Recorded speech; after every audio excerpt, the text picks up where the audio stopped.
Donc la cerise le cerisier est un arbre vraiment très rustique, assez facile à conduire et jusqu'à l'arrivée de la Drosophila suzuki, on n'avait pas de réel problème d'acclimatation il faut être mis dans des secteurs un peu moins élevés parce qu'il résiste un petit peu mieux aux gènes puisqu'il fleurit beaucoup plus tard.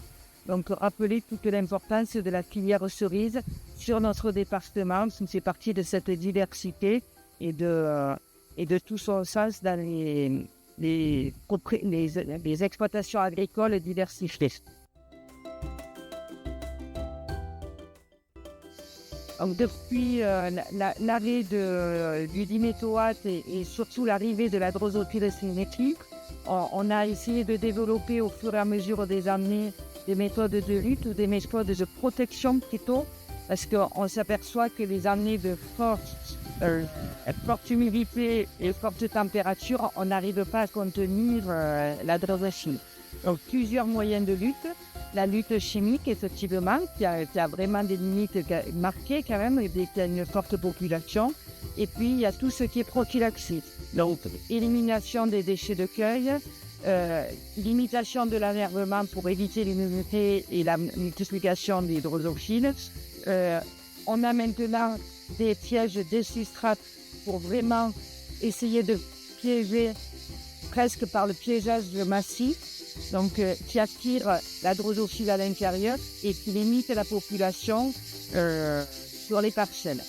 À savoir qu'on le met très tôt en saison, pendant que les cerises sont encore vertes, pour vraiment limiter la population et faire tout ce qu'on peut pour faire baisser drastiquement, tant que possible, la présence de drosophile.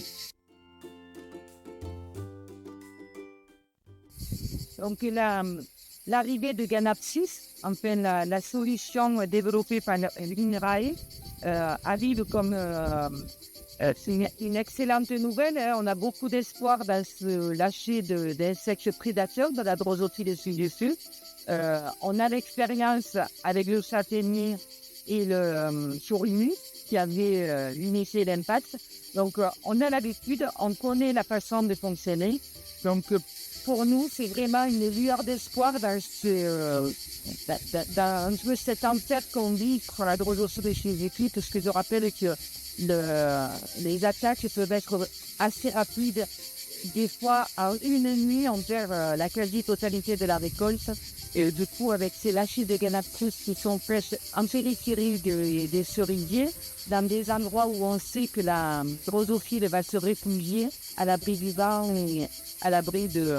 ça vient vraiment comme une lueur d'espoir. Donc, on ne pensait pas pouvoir trouver cette corde qui soit vraiment sélective de la droso.